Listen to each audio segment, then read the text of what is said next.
Continuamos con más AMA Noticias y nos metemos en nuestra columna de Economía Política. Está junto a nosotros Gabriela Liruzzi. ¿Cómo estás, Gaby? Bienvenida. ¿Todo bien? Bien, muy bien. Buenos días, Sergio. Buenos días, audiencia. Todo tranquilo.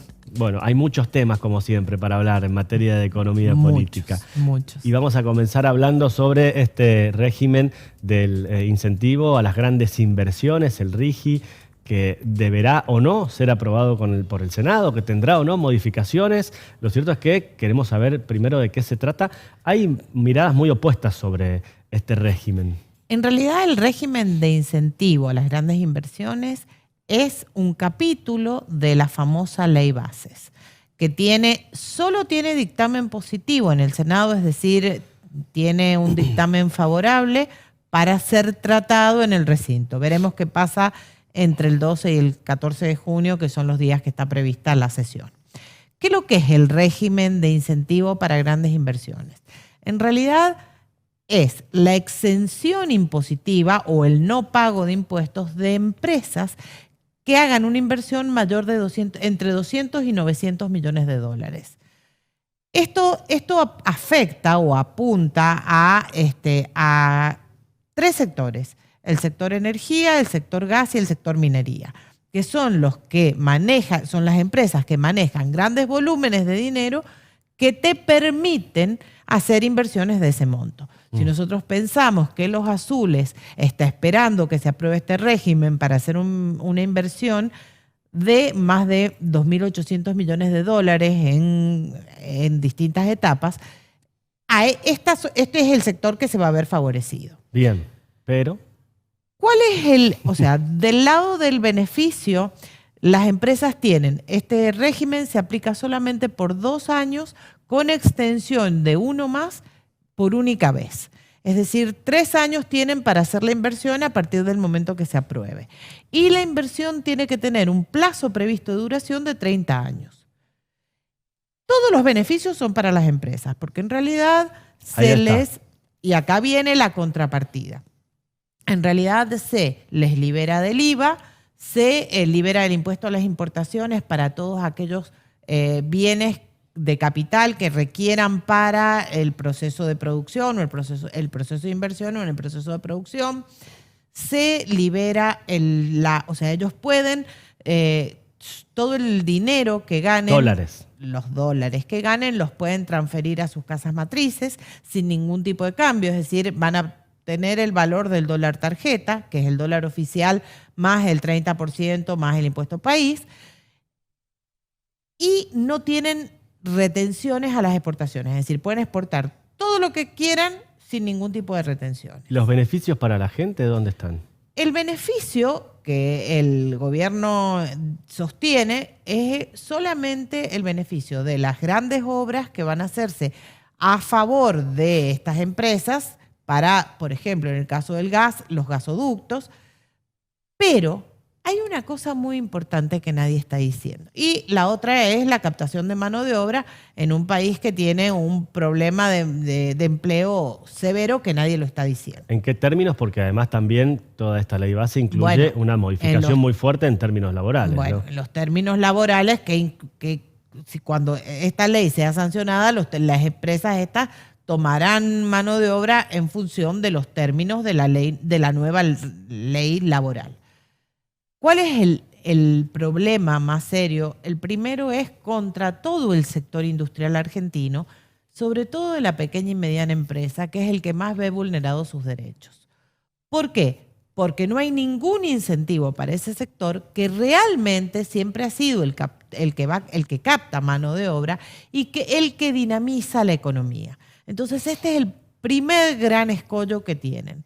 El segundo gran escollo que tienen es que hay un problema que nadie está diciendo, pero que alguien puede denunciarlo, porque uno de los beneficios de las empresas es el no pago de tasas e impuestos nacionales, provinciales y municipales. Entonces, ¿cómo es un avance sobre el federalismo?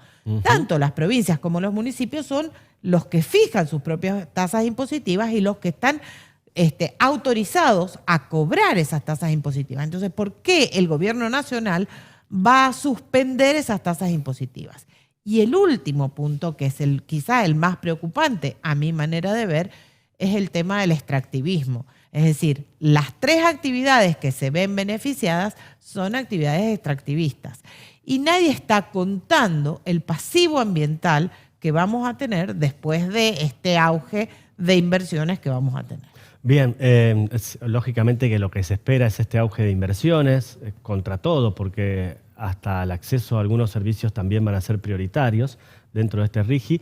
Quiero preguntar por este tipo de legislación o de régimen.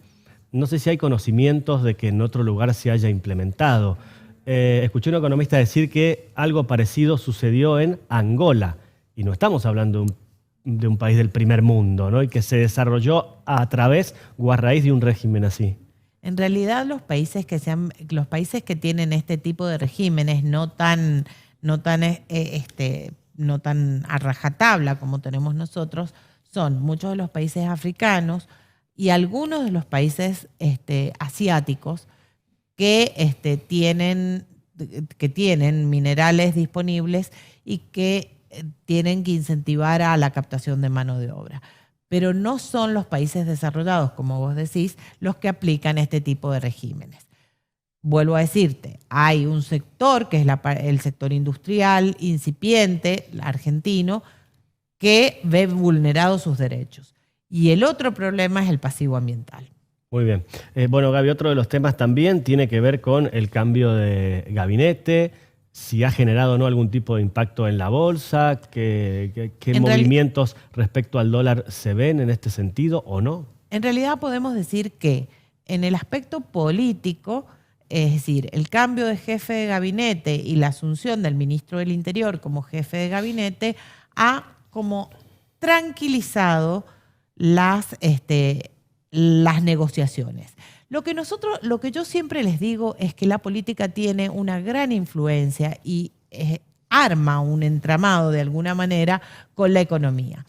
¿Por qué? Porque este hecho de que el ministro del Interior asuma la jefatura de gabinete y baje hasta el Senado a una negociación directa, nosotros tenemos porque por ejemplo, el resultado de esto fue cambios bastante interesantes y bastante importantes en la ley bases.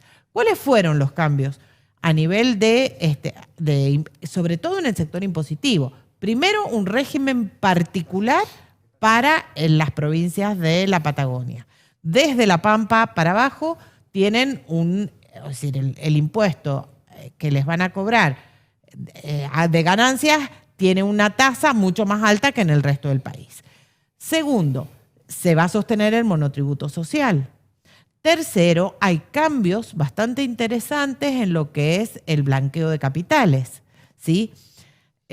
Igual, el blanqueo siempre significa plata negra que se transforma en blanca del día a la noche o de la noche a la mañana. Y sabemos a qué sectores lamentablemente beneficia. Y sí, pero de todas maneras, por ejemplo, el tema de blanqueo, por ejemplo, ya no van a poder blanquear criptomoneda que tengan en el exterior, y esto es bastante importante. Todos aquellos inmuebles que se van a blanquear, que las sociedades pueden blanquear, tienen que estar inscritos en las sociedades previamente. Entonces y además se ha considerado que no pueden entrar en el blanqueo los parientes de los funcionarios en primero y segundo grado. Entonces esto acota un poco más el margen de maniobra. Bien. ¿Cuál es la consecuencia? La consecuencia es que el dólar se tranquilizó, es decir, venía subiendo y venía comportándose en forma muy inestable y ha tenido un impacto muy positivo en las acciones de la bolsa. A ver, ¿por qué es importante esto de las acciones de la bolsa? Porque es una forma de inversión. Es decir, hay capitales que están entrando en las empresas a través de la compra de acciones. No es que sea una maravilla, pero sí es un aspecto positivo a tener en cuenta. Movimiento económico. Un movimiento económico. Perfecto. ¿Va a estar tranquilo el dólar? ¿Qué esperas? Hasta la semana que viene, que veamos cuál es el resultado en el Senado, calculo que sí. Muy bien, depende de eso. Yo creo que sí. De todas maneras, quedan algunas instancias, ¿sí? Queda que esta ley bases la apruebe el Senado que la giren de vuelta A a diputados. diputados y que diputados la apruebe tal cual está sin ningún tipo de cambio. Es decir, quedan instancias en donde la política va a jugar un rol fundamental, ¿sí? Por esto creo que el jefe de gabinete, aunque ministro del Interior, va a cumplir un rol relevante en todo este proceso. Vamos a ver qué sucede, lo vamos a seguir de cerca y lo vamos a analizar con Gaby seguramente la próxima semana. Seguramente que sí. Veremos qué pasa la semana que viene. Ojalá, vamos a ver, un placer. No, igualmente para ustedes.